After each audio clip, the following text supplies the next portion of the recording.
Good day, and thank you for standing by. Welcome to Nasdaq's second quarter 2026 results conference call. At this time, all participants are on a listen-only mode. After the speaker's presentation, there will be a question-and-answer session. To ask a question during the session, you will need to press star 11 on your telephone. You will then hear an automated message advising your hand is raised. To withdraw your question, please press star 11 again. In the interest of time, we ask that you please limit yourselves to one question and one follow-up. Please be advised that today's conference is being recorded. I would now like to hand the conference over to your first speaker, Ato Garrett, Senior Vice President and Investor Relations Officer. Please go ahead. Good morning, everyone, and thank you for joining us today to discuss Nasdaq's second quarter 2026 financial results. On the line are Adena Friedman, our Chair and Chief Executive Officer, Sarah Youngwood, our Chief Financial Officer, and other members of the management team. After our prepared remarks, we will open the line for Q&A. The press release and earnings presentation accompanying this call can be found on our investor relations website. I would like to remind you that we will be making forward-looking statements on this call that involve risks. A summary of these risks is contained in our press release and a more complete description in our annual report on Form 10-K. We will discuss our financial performance on a non-GAAP basis, excluding the impact of acquisitions and divestitures, the impact of changes in FX, and a $6 million one-time benefit to index revenue related to a contract modification. Definition and reconciliations of U.S. GAAP to non-GAAP plus adjustments can be found in our earnings presentation, as well as in a file located in the financial sections of our investor relations website at ir.nasdaq.com. With that, I'll now turn the call over to Adena. Thank you, Ato, and good morning, everyone. Today, I will start with a review of our second quarter financial results, and we'll then review the operating performance across our divisions. I will then hand the call over to Sarah to walk through the financial results in more detail.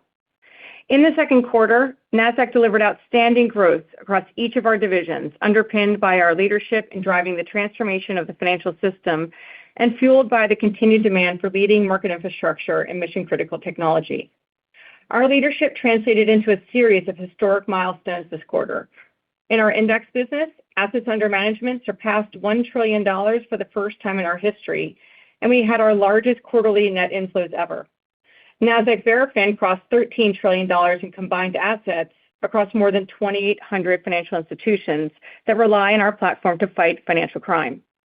We set new records in notional value traded during both the June triple witch expiration and the Russell reconstitution. We welcomed SpaceX, the largest IPO in history, and are proud to have become the largest exchange in the world by market capitalization of our listed companies. We continue to operate in a constructive U.S. economic environment, supported by resilient corporate earnings, ongoing investment in AI and digital infrastructure, and healthy consumer spending. Within the capital markets industry, we're working constructively with regulators who are seeking to encourage innovation, including always-on markets and tokenization of assets. These emerging innovations have the potential to become durable market advancements that meaningfully expand investor access across the globe when paired with appropriate investor protections, as well as with structures that drive institutional investor demand alongside that of retail investors. We look forward to continuing our efforts to engage regulators and legislators to define the future of markets. Now I'd like to turn to our results. In the second quarter, we delivered $1.5 billion in net revenue, up 15%, and solutions revenue of $1.2 billion, up 17%. Our overall annualized recurring revenue, or ARR, grew 12% year-over-year to $3.3 billion. Expenses were $641 million, up 10%, and we delivered 25% diluted EPS growth, driven by 19% growth in operating income and strong capital returns. Within our divisions, Capital Access Platforms generated 18% revenue growth and 8% ARR growth. Financial Technology delivered 15% revenue growth and 16% ARR growth. And Market Services delivered 11% net revenue growth. These results reflect our expand, evolve, and transform framework in action. Throughout the quarter, we deepened our client relationships through our One Nasdaq strategy, launched innovative products while enhancing existing solutions, and invested in strategic opportunities that will drive our next phase of growth. Now turning to the divisional results, I will start with Capital Access Platforms, where I will first discuss data and listings. Our U.S. listings franchise delivered the strongest first half in U.S. exchange history, with $111 billion in operating company proceeds raised. Our performance was underpinned by the historic IPO of SpaceX on June 12th, raising $86 billion, marking the largest IPO in history. We were also proud to dual list SpaceX on Nasdaq Texas, the region's premier listing venue. Other landmark listings in the second quarter included Cerebras, the largest semiconductor IPO of all time, Continuum, the largest pure-play quantum IPO of all time, and Parabolis Medicines, the largest biotech IPO of all time. In total for the quarter, we welcomed 26 new operating companies, raising $106 billion in proceeds, including 7 of the top 10 IPOs. Earlier this month, we also welcomed SK hynix, which raised $27 billion, the largest ADR listing in U.S. capital markets history. The IPO environment is robust, and we're in a strong position to capitalize as new companies look to join the public markets in the second half of the year. Nasdaq powers the innovation economy, connecting leaders from around the world with capital that turns their ambitions into reality. The breadth and significance of the companies that list with us this quarter is a meaningful testament to that pillar of our strategy. Turning to our data business, we delivered strong growth driven by new bookings and increased usage. This includes a 34% year-over-year increase in the number of enterprise licenses across multiple geographies. The growing adoption of AI and rising demand from digital asset platforms continues to accelerate interest in our data solutions. Looking ahead, we're excited to support the transition to always-on trading with the launch of unique integrated data sets that will expand usage of Nasdaq's proprietary data among investors worldwide. Our index franchise set new inflow records with $51 billion in net inflows of the quarter and $109 billion in net inflows over the last 12 months. Our quarter end and average ETP AUM reached new milestones and exceeded $1 trillion for the first time ever. Product innovation remains a key driver of growth in our index business, with 38% of the trailing 12-month net inflows driven by products launched over the last 5 years, and 22% driven by products launched over the last 3 years. We launched 34 new products in the quarter, including 11 insurance products, demonstrating the breadth of our innovation pipeline. We also continued to expand our global reach. 50% of all new products introduced this quarter were launched outside the United States. We're pleased to introduce expanded access to the Nasdaq 100 with the recent launches of BlackRock's IQQ and State Street's QNDX ETFs in the United States. We also continue to grow our long-standing relationship with Invesco, expanding global investor access to QQQ ETF, which we cross-listed in Japan in the second quarter. Turning to workflow and insights, revenue grew 5% with continued momentum in analytics.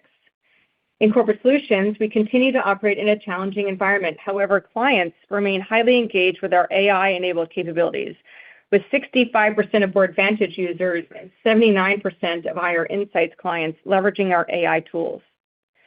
Within analytics, we delivered double-digit revenue growth from bookings and a higher retention rate in both eVestment and Data Link. Growth in eVestment has been driven in part by AI adoption. More than a quarter of new bookings to date are associated with AI use cases. We also continue to expand the reach of eVestment's data assets, which now include almost 91,000 private funds. Within Data Link, we see sustained demand for our unique data assets. This quarter, we are pleased to introduce the Data Link Model Context Protocol, or MCP, which will deliver frictionless client connectivity to power agentic workflows.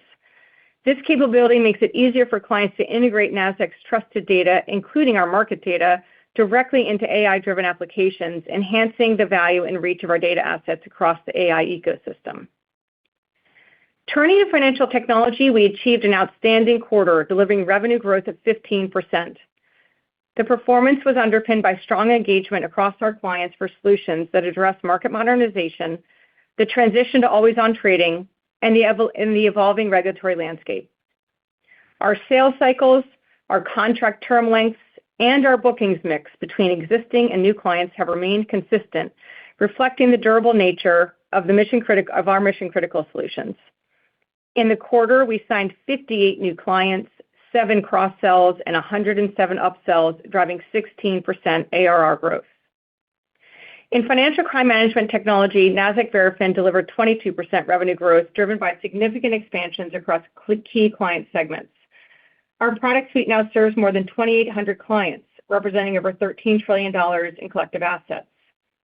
During the quarter, we signed 47 new SMB clients and continued to see strong momentum in the enterprise clientele with 2 expansions, 2 renewals, and 2 cross-sells.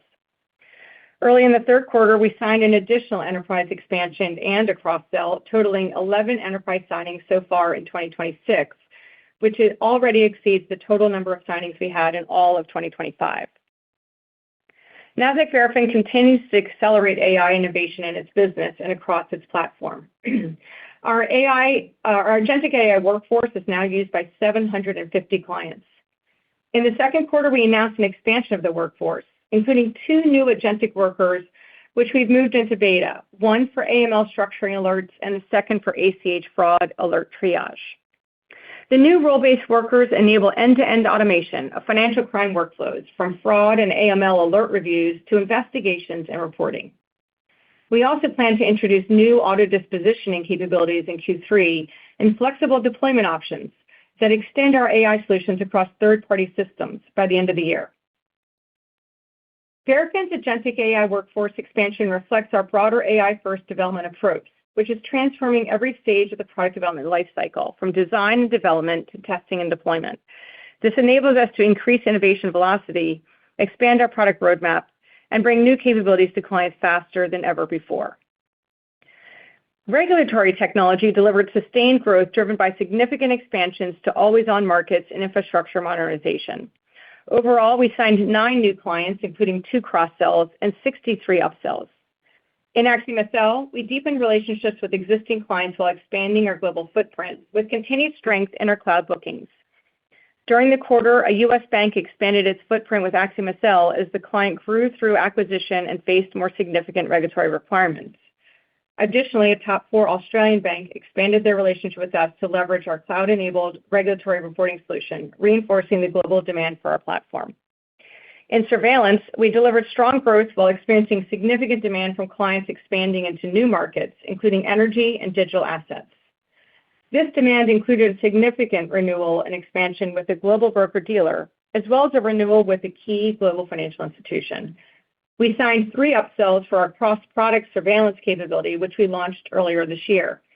The new solution enables our clients to detect complex market abuse tactics across multiple markets and asset classes, highlighting the power of our new signals-based detection. We also secured a Tier 1 client for our newest AI solutions, Calibration Copilot and GenAI News Copilot, in July, reflecting growing demand for AI-powered workflows and positioning us for broader adoption over time. Capital markets technology continued to deliver strong performance, highlighted by significant new clients and excellent revenue growth in trade management services. In the quarter, we signed 7 new clients, including 3 cross-sells and 42 upsells. In market technology, we maintained momentum while advancing key infrastructure modernization initiatives. We made further progress in the rollout of our Eclipse product suite, with 2 existing clients committing to the migration of their market platforms to Eclipse. We also completed 3 modernization programs, including going live with clearing for BYMA, Argentina Stock Exchange, and with trading for Nuam, a regional market operator that integrates the Peru, Chile, and Colombia stock exchanges. In Calypso, we signed several new clients that expand the reach of our products to new countries, institutions, and asset classes, including our first U.S. Treasury clearing deals with 2 large financial institutions.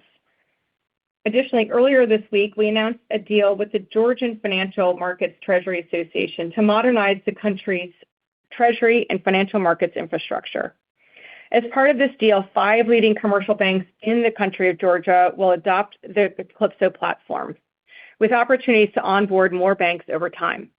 With this deal, Calypso now operates in more than 70 countries. Additionally, we piloted tokenized collateral trades on the Canton network in July, alongside 2 of the world's leading asset managers. Specifically, tokenized money market funds were successfully transmitted as collateral through Calypso, leveraging the Canton network. Now turning to market services, the division delivered 11% organic net revenue growth against a backdrop of record industry volumes in U.S. options and U.S. cash equities. We also achieved record volumes for index options, doubling year-over-year revenue for the 4th consecutive quarter. In European cash equities, we experienced higher industry volumes and delivered a 3 percentage point increase in lit market share, bringing us to 74%. On June 18th, we achieved a record triple witch event, recording $296 billion, the largest ever in notional value traded. That date also marked a record date for U.S. equity industry volumes, with 34.6 billion shares traded on the day. The Russell reconstitution on June 26th set new records across the board, achieving our highest ever revenue, our highest ever share volume in the cross at 4.6 billion shares, and a record notional value traded of $334 billion, more than triple the prior Russell rebalance record set last year. Looking ahead to near-term milestones, we remain on track for a projected launch of 23/5 trading on December 6, 2026. Additionally, we received SEC approval to lift event options and remain on track for launch in the fourth quarter. Overall, our results demonstrate the strength of a business increasingly driven by recurring revenue from deeply integrated platforms and long-term growth trends that are still in the early innings, such as AI adoption and market modernization, including tokenization and always-on markets. Markets are evolving rapidly as new technologies, asset classes, market structures, and resiliency requirements reshape the financial system. Nasdaq continues to be a leader in this transformation by building the trusted, resilient infrastructure that enables institutions and market operators to modernize responsibly to serve both institutional and retail investors. Our role is to help design a durable investor experience with the goal to increase investor access while also protecting investors and the broader financial system through the markets we operate, the technology we provide to other markets, our index and analytics products, and our risk management solutions. Our competitive position reflects decades of investment in a deep client community, gold standard data, mission-critical technology platforms, and exceptional technical talent. Together, these advantages have created powerful network effects across our ecosystem. AI is enabling us to strengthen these advantages by enhancing the pace and scope of product capabilities that we can deliver to our clientele. Looking ahead, we're energized not only by the strength of our performance, but the breadth and depth of the dialogue we have with clients and the scale of the opportunity in front of us. With that, I'll turn the call over to Sarah to walk through the financial results in more detail. Thank you, Adena, and good morning, everyone. In the second quarter of 2026, Nasdaq delivered exceptional results, headlined by solutions revenue growth of 17%, including the second straight quarter of double-digit revenue growth in all three financial technology subdivisions. We had diluted EPS growth of 25%, exceeding $1 in quarterly EPS for the first time in the company's history. Let's start with quarterly results on slide 11.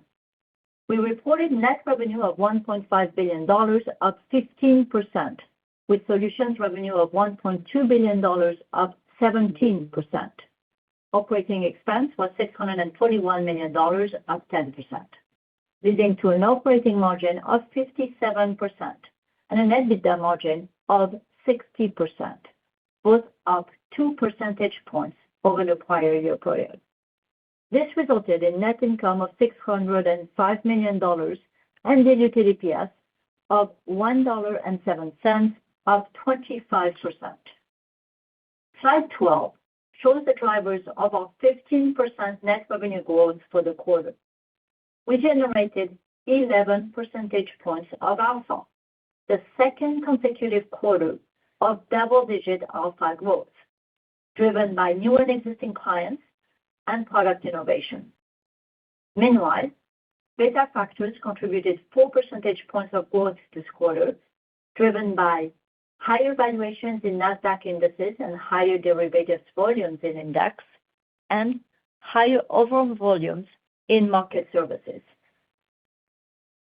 Let's review division results starting on slide 14. In Capital Access Platforms, we delivered revenue of $621 million, up 18%, with ARR growth of 8%. Data and listings was up 9% for both revenue and ARR. Data revenue growth was strong and driven primarily by upsells new sales, and usage. Listings revenue benefiting from the improving IPO environment and pricing increases, partially offset by delistings and lower amortization of prior period initial listing fees, which were marginally better than our expectations.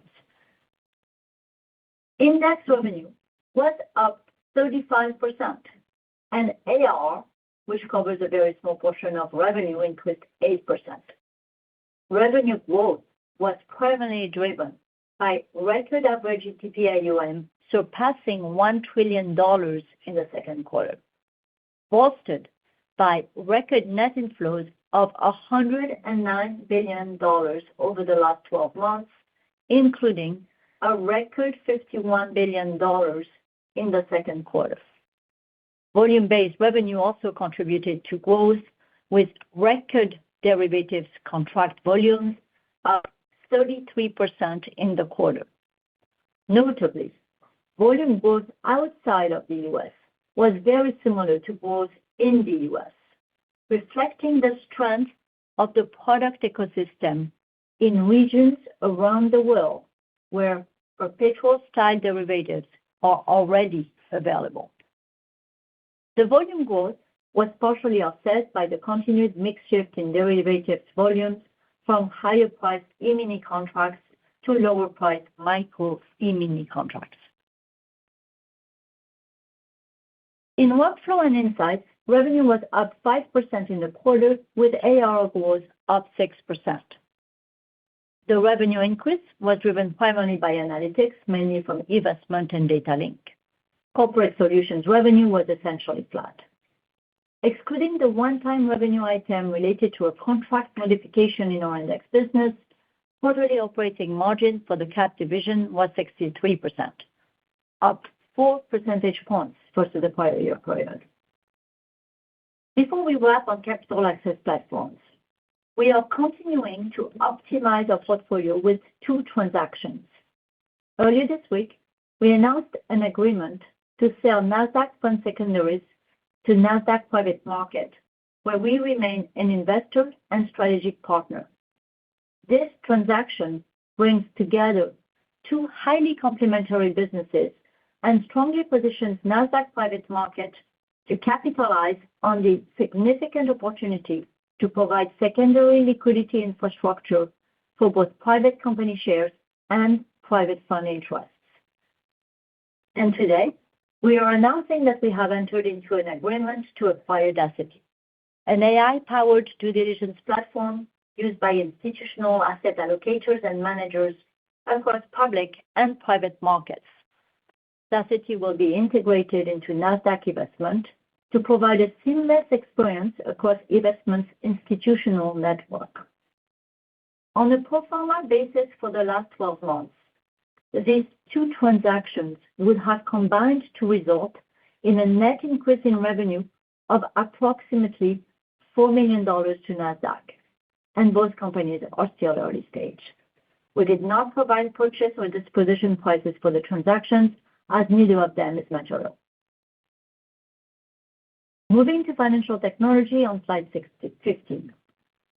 Revenue was $539 million, up 15%, driven by double-digit growth across all 3 subdivisions.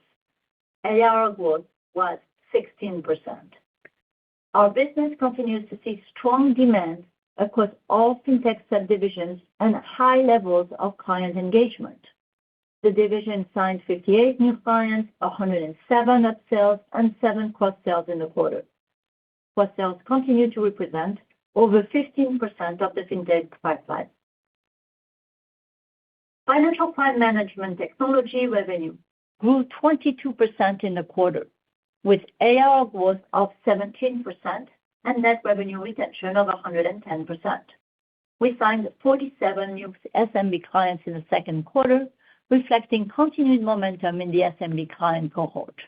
In enterprise, we signed 2 cross-sells, 2 expansions, and 2 renewals in the quarter, as well as 1 additional cross-sell and an expansion early in the third quarter.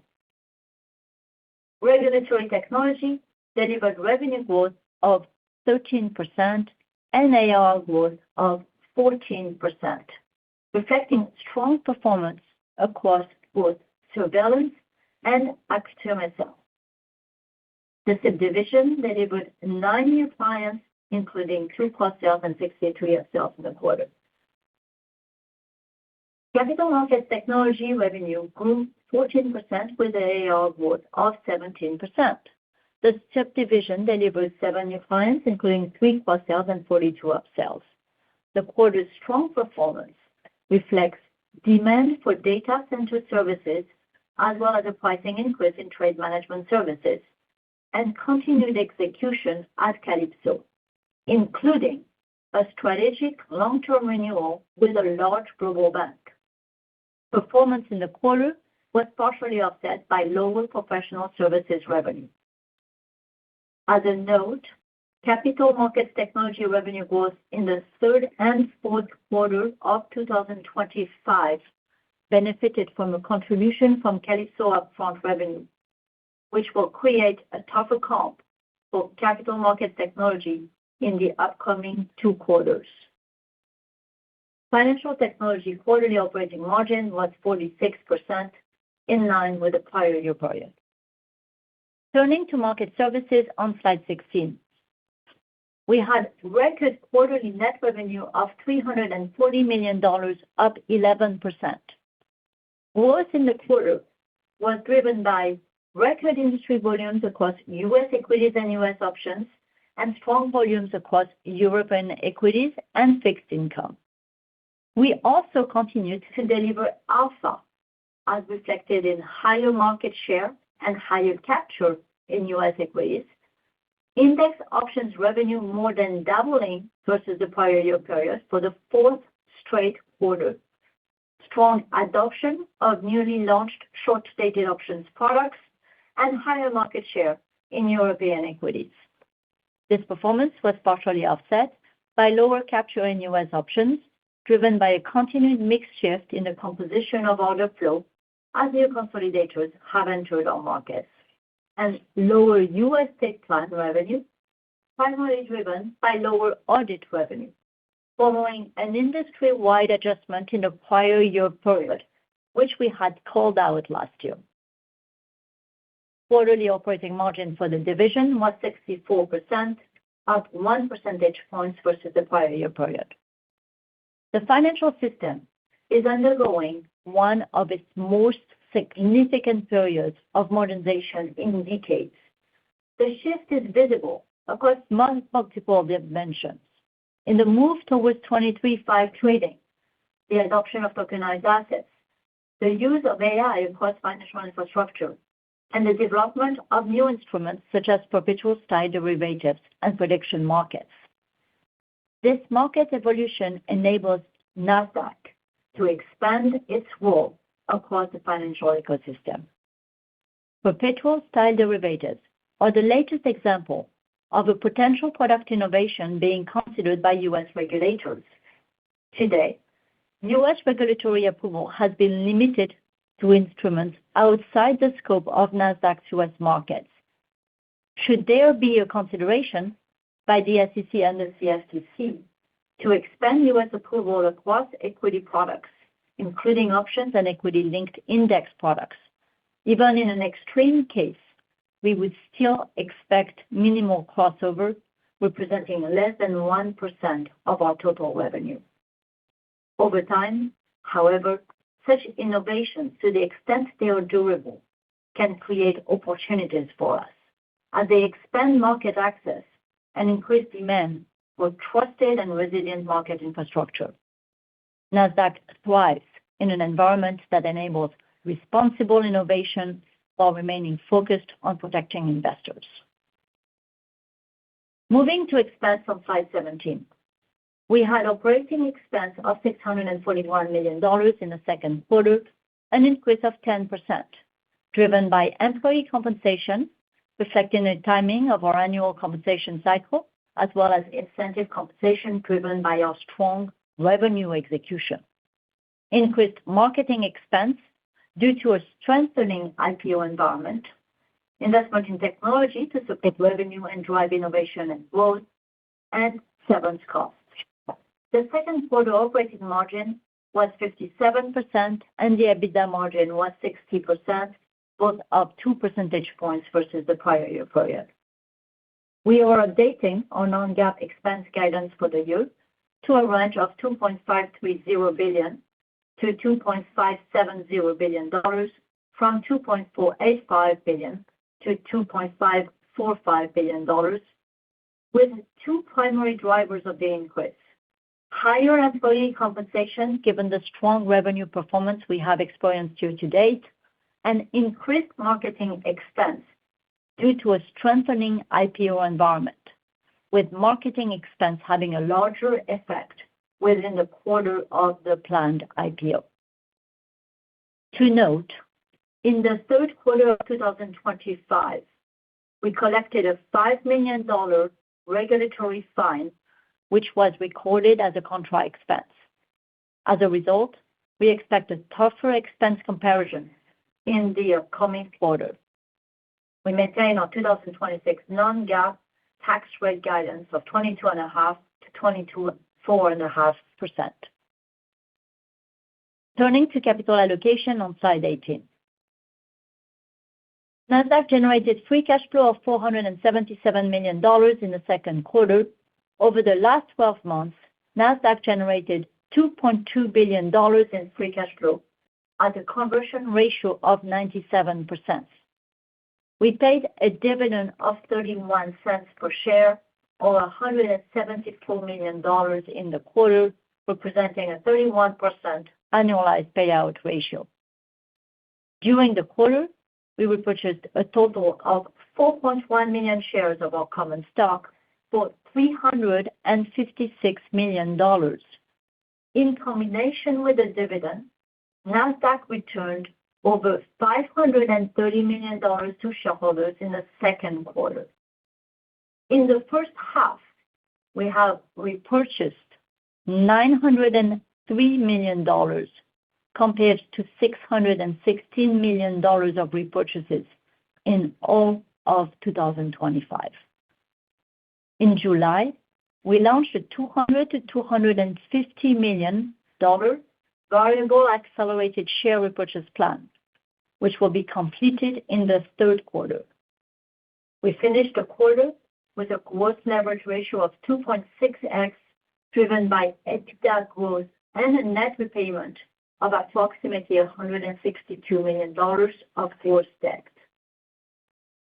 In closing, Nasdaq delivered another quarter of excellent execution. Our results reflect the strength of our business model, highlighted by broad-based revenue growth across all three divisions, expanding margins, rigorous capital allocation, and mid-20s EPS growth. As we enter the second half of the year, we are extremely confident in our opportunity, and we are focused on executing on our ambitious strategic objectives to deliver long-term value for shareholders. With that, I'll open the call for Q&A. Thank you.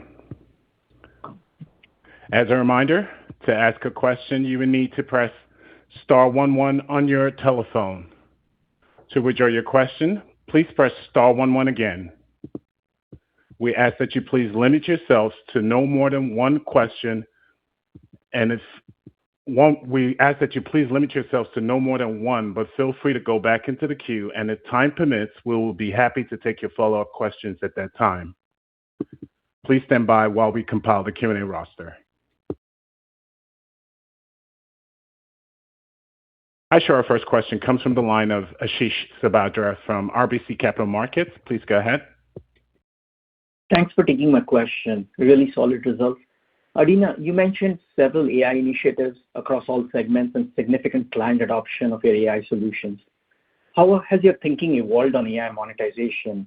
Are you primarily focused on driving better sales momentum, retention, and pricing power, or do you also see opportunities to charge separately for AI capabilities? And then how do you envision AI monetization over the midterm? Thanks. Great. Thank you. We actually take an approach that's product by product and frankly, capability by capability. So in some cases, we are integrating the AI capabilities into the core product, and we would look to evaluate the pricing of that product over time based on the value we're providing to our clients. And that would be in the case of the calibration copilot and some of the work we're doing in Boardvantage and IR Insight. But then we also have other capabilities where we are charging as a new module, but we are taking kind of a freemium approach. So with, for instance, in anti-financial crimes, the Verafin, and in surveillance, the GenAI News Copilot within surveillance and all of the digital workers within Verafin, we're basically offering a certain number of alerts for free, and then if they want to have the ability to have an unlimited number of alerts that they're working through the digital workers, then they would pay a subscription fee, basically an upsell. And we do have our clients definitely signing up for the upsell. We're in the process of contracting many clients actually for the upsell, but we also want to make sure we're driving usage because it's the best way for them to prove value to themselves and for us to prove that we can charge successfully for these great capabilities. So we're in the very early innings of monetizing our AI capabilities, but we're very encouraged by the way that the clients are moving from free to a paid subscription. In terms of monetization overall, we're not providing any sort of details on that yet, but over time, we'll make sure that we continue to update you on the progress of our AI strategy. Thank you. And I share our next question comes from the line of Eli Abboud from Bank of America. Please go ahead. Good morning. Thanks for taking the question. I was hoping to unpack the strong results in trade management services. I think you've flagged trade management services as the strongest performer in your capital markets tech business for a couple quarters in a row now. To what extent are you seeing new trading firms come into your data center versus existing clients demand more bandwidth? And then how much of this do you think is tied to the use of generative AI in trading? Sure. So it is really coming from new and existing clients. And it is definitely just demand for connectivity, for power, and for the ability for them to drive their trading strategies. I would not say that it's really Gen AI driven. A lot of trading strategies are algorithmic AI, and that's been in the markets now for a long time. But it's definitely more from the fact that they have, there's more trading, there are more strategies that people are deploying. They're trying to make sure that they're looking at multi-asset class strategies and things like that really drive the usage of our connectivity services. And then also we did have a pricing increase earlier this year that's flowing through the financials as well, we mentioned in the first quarter, and that's also benefiting us. And one other thing I should mention on the AI strategy is also in data. We have been very intentional about making sure that our data is ready and available. It's kind of what we call AI ready, to be able to be integrated into AI workflows. That would include our investment data as well as our data link data, which includes our market data. So by offering our data out through into these AI work and into the workflows, we are making it so that we have more demand, frankly, just for our data assets. So people should know that that's also part of our AI strategy. Thank you. Thank you. And I show our next question comes from the line of Alex Kramm from UBS. Please go ahead. Yes. Hey, good morning, everyone. I found it interesting that you mentioned perps proactively, I think 3 times, if I counted correctly on this call. So considering that you're pretty far away from that topic, I think, although I think you've gotten caught up in this narrative a little bit. But just wondering, sounds like you're certainly evaluating, what your role could be. So maybe you can elaborate a little bit when you talk to regulators, how you think it's going to evolve, where you can potentially lend technology, offer some products yourself, and then maybe at the very least, are you getting some interest to maybe license the Nasdaq index to some overseas perps providers, and how do you feel about that in general? Okay, great. Thanks, Alex. I think perpetuals are definitely a topic that has come up, and obviously, and we did try to address it in terms of how do we see the overlap with our existing business today from a trading perspective, and from kind of just the overall what is a perpetual derivative, where are they today? They're really outside of the scope of the Nasdaq world today. If they were to come into the equities world, it would have to be the result of a joint regulatory approval from both the SEC and the CFTC. So that's just a different bar that would have to be passed. But we also provided you a hypothetical that, were they to cross that Rubicon and bring them into the equity space, we still see very little overlap. And the qualities of perpetuals are very different than the qualities of options and futures in our space. So I would say, just to kind of give you a little framing, and then I'll talk to you about the opportunity in front of us. If you think about what do perpetuals solve in the crypto ecosystem, they solve the ability for investors to trade on margin, meaning they solve the ability to trade with leverage, and they provide a more elegant way to short crypto assets. Those two things are very, very accessible in the equities world today. And the benefit in the equities world with options is that you have convexity of return. It's not a linear return structure. So there are and the carrying costs are much lower.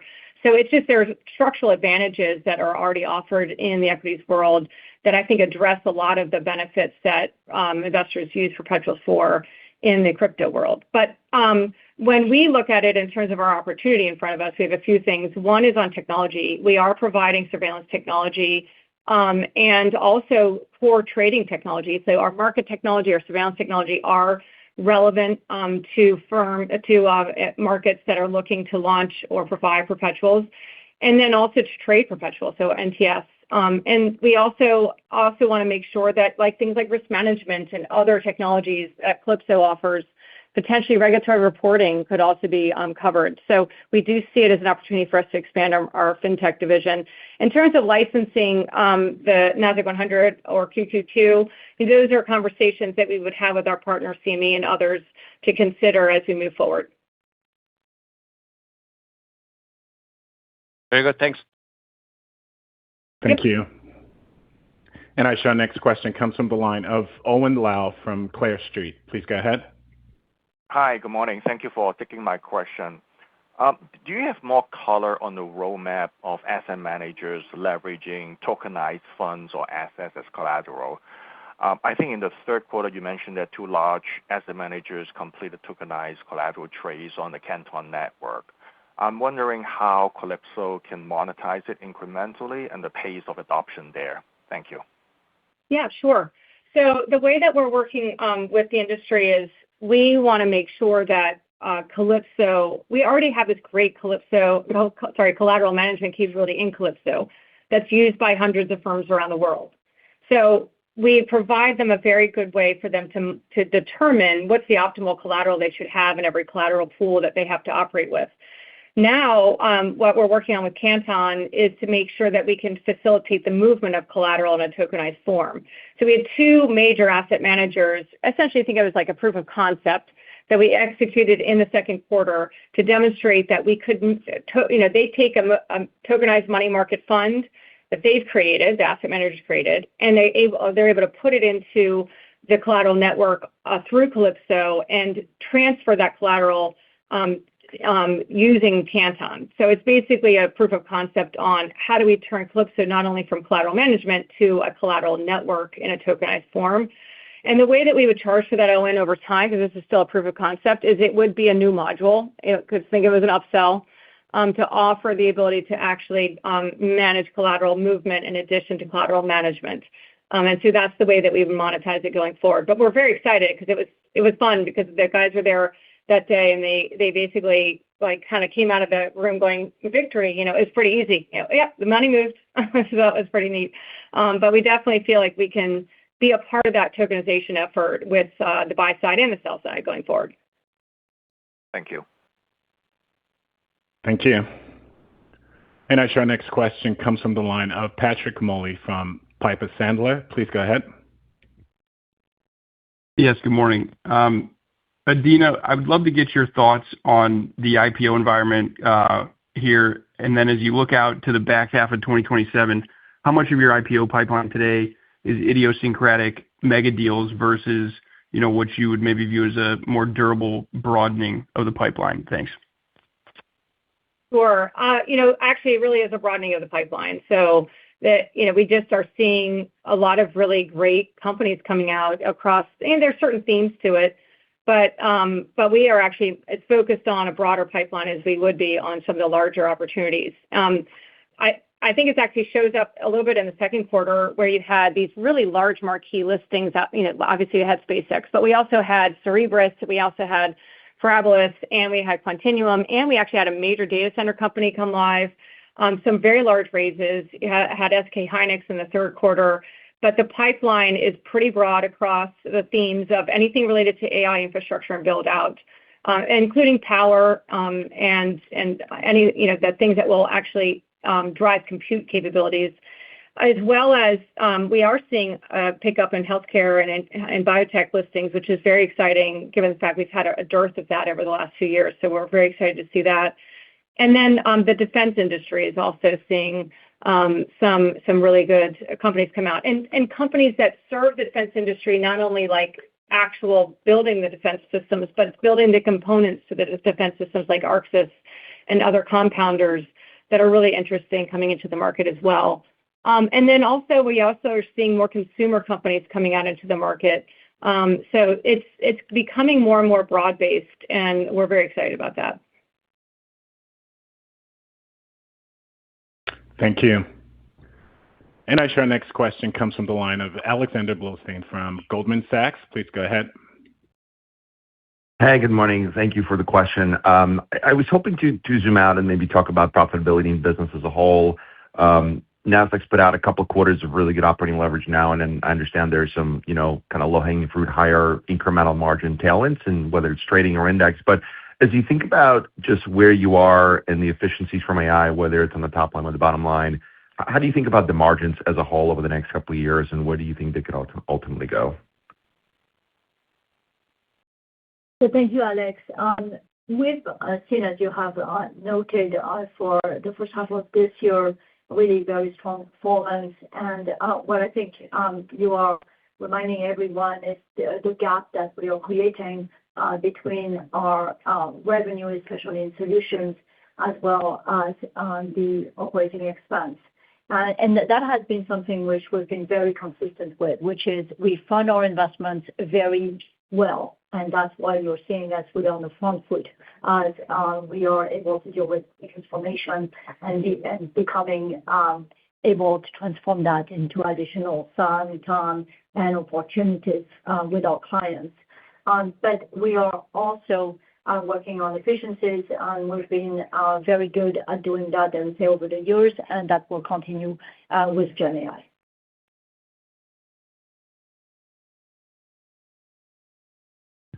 Thank you. And our next question comes from the line of Simon Clinch from Rothschild & Co. Please go ahead. Hi, thanks for taking my question. Adena, I was wondering if you could just elaborate a bit more. With all the AI tools you're rolling out to your clients and the good uptake you're getting from clients, could you give us a sense of, I guess, how rapidly and how sophisticated your clients are at the outset at using these products, and how to think about the sort of momentum in that usage? Is it something that's really going to build over time, or are they actually coming at it with a fairly sophisticated approach already and sort of getting really stuck in straight away? Thanks. Yeah, it's interesting. I mean, I would say that the clients are downright eager to be able to take advantage of the automations we're able to deliver, because for them, it's a direct return on investment to them to be able to be more efficient internally. So first of all, the way that we're deploying the AI capabilities out for our products makes it very easy to adopt. It's not hard for them to say, yeah, I would automate that workflow to make it so that I can investigate a potential criminal actor. I can make sure that I can see all the investigation. I can see all the sites of the sources that the AI generated. I can also have the AI write the report. I can review the report, and I can click and go right into and submit that report. So it's a very easy use case. Like, these are easy use cases for the clients to adopt. They also recognize that it saves up to 80% of their time. So it's also, it's an easy sell, to be honest with you. But we also bring our clients together. We actually recently had an event in Boston with 150 of our anti-financial crime clients, and we were walking them through the pipeline of additional agentic workers that we're bringing. And we thought maybe they'd say, well, we can only take so many, let's make sure that we pace ourselves here, because we're talking about some acceleration. And instead they're saying, yeah, please bring it on, but let's work together to figure out how to make sure that we can demonstrate, we can show to our CFO and our CTO the clear return so that we can adopt these as fast as possible. So it was very encouraging. I think also, we are very mindful in how we orchestrate the AI into the tooling in terms from a security perspective or resiliency perspective, so that it is, in terms of our clients, they're obviously doing reviews of us as we are introducing these tools, and we feel very good about the diligence they do on us before they adopt them. So it's been pretty smooth so far. That's really great. Thank you very much. Sure. Thank you. And I share our next question comes from the line of Brian Bedell from Deutsche Bank. Please go ahead. Great. Thanks. Good morning. Thanks for taking my question. Great to see the really strong revenue progress across the solutions businesses. But I did want to talk about the markets business and more of a broader picture question, Adena. Just your views on the future of Reg NMS, just given with the SEC proposals out, and more broadly, just the evolving market structure. Clearly order protection is going to be important for your views, I'm sure. But how about your views on strengthening the NBBO, allowing exchanges to sub penny price, for example, and how would that interact with tokenizing securities in terms of tokenized securities trading alongside certificated form, and I think you said you were you plan to start that in the first quarter of next year. If you could just talk about the timing on that. Sure. Yeah, it's a big topic. So let's start with Reg NMS and the Order Protection Rule, which we call it OPR, just so everyone knows I use that acronym. So the Order Protection Rule has been in place now for 20 years. And interestingly, I was at Nasdaq before the Order Protection Rule was put in place. And at that time, we were not in favor of introducing that rule into the markets. So as we have a long history of understanding it, understanding the effect of it, the consequences that come from it. And Reg NMS, there's some benefits to what Order Protection Rule has brought, which is, of course, all the markets now are intimately networked together to create a lot of resiliency. And I think that's important to recognize is because we have to route to each other, we've connected with each other. And by connecting with each other, it means that there's more resiliency in the markets. But there's also more fragmentation of order flow. And it has kept us from being able to innovate. Because coincident with the Order Protection Rule, it basically says that everything has to be price time ordered. And it doesn't allow for us to have a more flexible structure around, should it be price size? If you get size done, can you do that a penny away from the inside and still be compliant with best X? But if you take away the Order Protection Rule and you think, okay, now we can innovate, we have 3 markets, exchanges, we should be able to drive and experiment with different market models to see how they serve the client's needs. Today, also, it's really a 2-tiered market between on-exchange and off-exchange. We really can't compete in the off-exchange space, can't segment order flow. We can't do a lot of things that we think will serve investors better. And by loosening up the Order Protection Rule and saying, well, let's allow more innovation to come in, it allows us to think about how we can serve clients in a different way in working with the SEC. So we see some benefits, but we also have to make sure we don't lose sight of the benefits OPR has brought in terms of the resilience of the ecosystem, the transparency of the best bid and offer, and making sure that investors are protected in the process. So that's a big body of work that we'll be working on with the SEC and with our clients. Outside of that, if you think about tokenized equities, we have 2 projects going on with tokenized equities. One is to collaborate with the DTCC as they're trying to make sure that they allow for the settlement of tokenized shares. All of that's post-trade. And then the other is to work with Kraken to say, is there a new model that can be created leveraging the Nasdaq token design and having a flow through of the token through to instantaneous settlement and having the actual rights and everything related to the equity conveyed to the client, to the end investor with instantaneous settlement. And for that, we do expect that to be something we launch in the early next year with Kraken. But Kraken has been a great partner but it is not exclusive to them in terms of our ability to distribute that to other trading venues. And so we're in the midst of it. I think it actually has, combined with 23/5 trading, it really opens the aperture and accessibility of equities to more investors. So we see it as a net positive to us and to the industry in general. Yes, it's great color. Thank you very much. Thank you. Thank you. And I show our next question comes from the line of Dan Fannon from Jefferies. Please go ahead. Thanks. Good morning.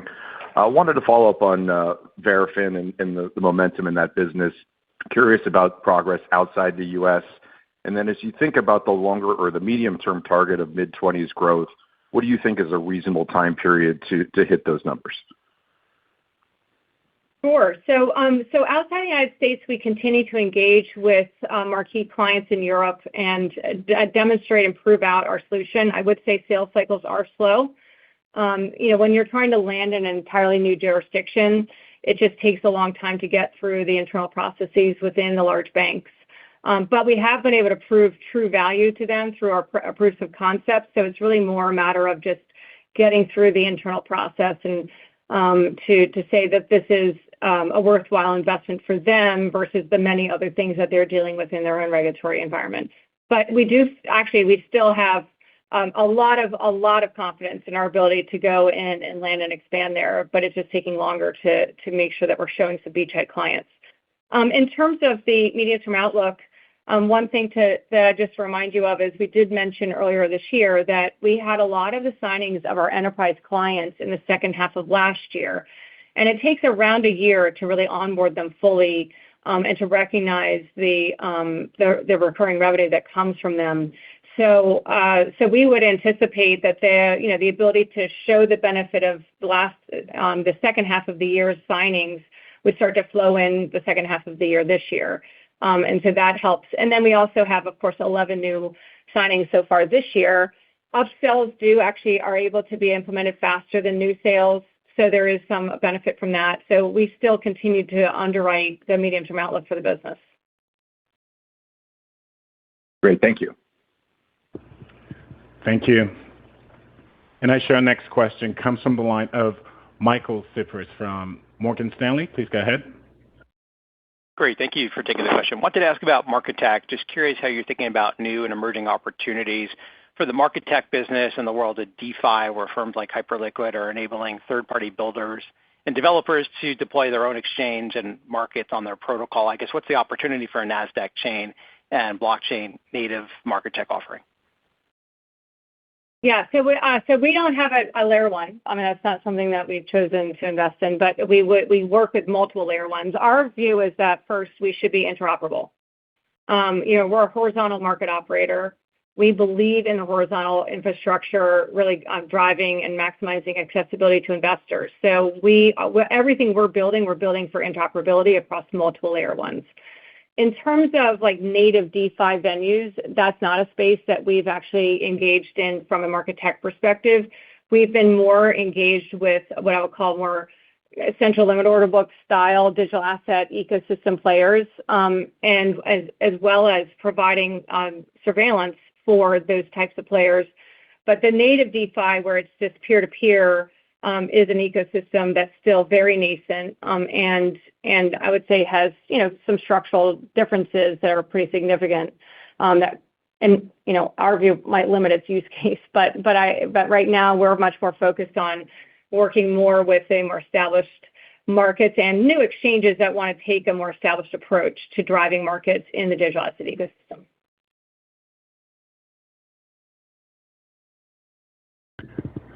Thank you.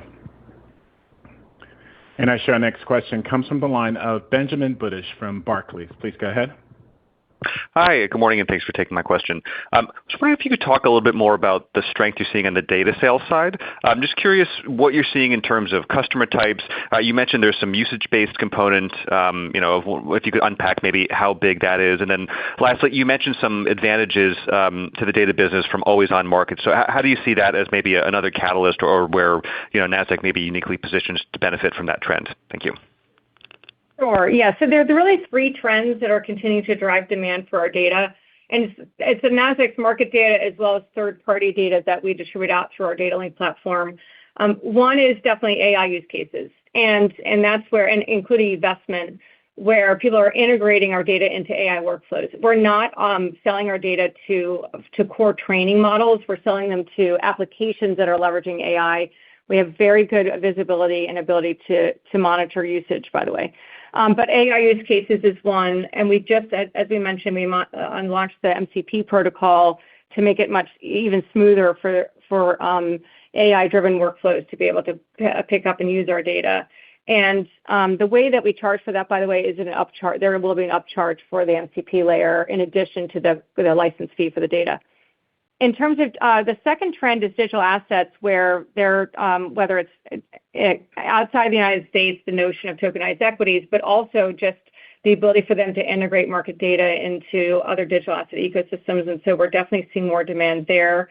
And then the third is 23/5 trading, having more and more international demand for our data. That's been a long-term trend for us, particularly in Asia, but it's extending now into other the Middle East and other parts of the world where they're getting ready for U.S. equities to be available to be traded in their home market hours. And so retail brokers are signing up to make sure that that data is available to them on a real-time basis. So it's all three of those trends are driving sales right now. Okay, great. Thank you, Adena. Thank you. And I show our next question comes from the line of Michael Cho from JP Morgan. Please go ahead. Hi, good morning. Thanks for squeezing me in here. Sarah, I just had a quick modeling question. You called out some tough comps, I think, for capital markets tech in the second half. Hoping you can flesh that out a little bit. I recalled a few points of growth, but there's a number of moving pieces, and then you had a price increase in trade management as well. So just trying to get a sense of how those things offset for the second half of the year. And then if I could just squeeze one more, and I just want to make sure I heard correctly on Verafin, the ARR uplift from the large deals signed late last year is still yet to come. Just want to make sure I heard that. Thanks. Yeah. So I'll just say yes to your last question, and that's what Adena covered in terms of we are looking at a 12-month implementation from the second half of last year. In terms of the tough comps for capital markets tech, we had some Calypso upfront, and you remember that those can be lumpy in both the third and the fourth quarter of 2025. And so I just wanted to make sure that I reminded you that as you look at your models. And of course, you've seen very, very strong Calypso upfront actually during this first half. And so those things come in phases. And so we have great momentum in the business, but as you think about the specific type that generates the upfront, which is the renewal, I wanted to make sure you had that indication. Other than that, we have the trade management services pricing increase, which that continues to accrue to us as you go forward, since it's an annual increase. Thank you. Thank you. And I show next question comes from the line of Alex Kramm from UBS. Please go ahead. Hey, hello again. Just one quick follow-up. Over the last few weeks, there's been a lot more headlines around how AI is driving financial crime higher. So just wondering to what degree you're hearing that from your clients as you engage with them around Verafin. Not sure if what you offer today kind of addresses those kind of new types of financial crime, but just wondering to what degree we could maybe see some uplift in the future as you hopefully fight that. Sure. Yeah, we definitely are hearing that from clients. We've been hearing that for some time. I think there's a few different styles. One is deep fakes, and they're getting very good, but that's really kind of using better deep fake technology to perpetrate the types of financial crimes that we've seen for quite some time in terms of romance scams, elderly scams, things that are very, very insidious, but they're just getting better at them. So I think the work that we're doing inside the engine of the alerting engine is also really, really exciting, I have to say. Leveraging GenAI allows us also to look through the data in new ways and capture different signals within the data. And that is something that we've been very focused on. And again, we talked about this, because we're also driving the AI across the business in terms of how they develop technology, how they are able to mine the data to look for new things. We are very excited about the efficacy of our ability to root out new forms of financial crime and also just to be better at connecting data across the network. Just as a reminder, the data sits inside, it's a consortia data lake comprised of all 2,800 financial institutions. We process somewhere in the range of 1 billion to 1.5 billion transactions a week. So that's a lot of data. So using AI to be able to root out different new behaviors, we can look at new patterns that are emerging, but also to look across the network of clients in new ways is really quite exciting in terms of what we're going to be able to deliver to our clients going forward. But it is a changing landscape, so we have to stay on top of it and support our bank clients in that way. The only other thing I would mention also is in the cross-asset class work that we're doing in SMARTS, because the other thing that you're also seeing is more sophistication of criminal behavior in the capital markets as they're using largely algorithmic data AI to perpetrate crimes across asset classes and use more sophisticated strategies that way. Our new cross-asset class capability in SMARTS actually uses a different alerting technique to make it so we can look at behaviors differently. It's not just rules-based, it's signals-based. And that also creates new ways for us to fight that criminal behavior as well. All right. Very good. Thanks for the color. Thank you. Thank you. Thank you. And I'm sure our last question in the queue comes from the line of Eli Aboud from Bank of America. Please go ahead. Thanks for taking the follow-up. I wanted to dig into the impact of 24/7 trading on your fintech businesses and the runway that's left there. How many of your clients are already taking the 24/7 version of your solution across regulatory and capital markets tech? And what does the ASV uplift look like when a client transitions to 24/7 trading? Yeah. So we only have a very small handful of clients who are using our 24/7 architecture. Eclipse was built to support 24/7 markets. A lot of them are 23/7. Some are 24/5. Some of them are even 23.5/7. But they also want to have a day, some period of time where they can deal with maintenance and also a crossover of the day. So, but we do have a small handful who actually use this on a 24/7 basis. In terms of that infrastructure, though, like outside of looking at it for a client, we've also talked to our own clients about what would it take to think about moving mainstream markets like Nasdaq or any of the national exchanges and thinking about that on a 24/7 basis as opposed to 24/5. And I can tell you that it's a major lift for our clients and for us, just because the architecture is different and you'd have to replicate a lot of architecture to make it so you can basically operate out without a maintenance window. And that is just a fundamental architectural difference. But I have to say that as we are, engaging with clients, there is a growing pipeline of demand for moving to 24/5 all the way to 24/7.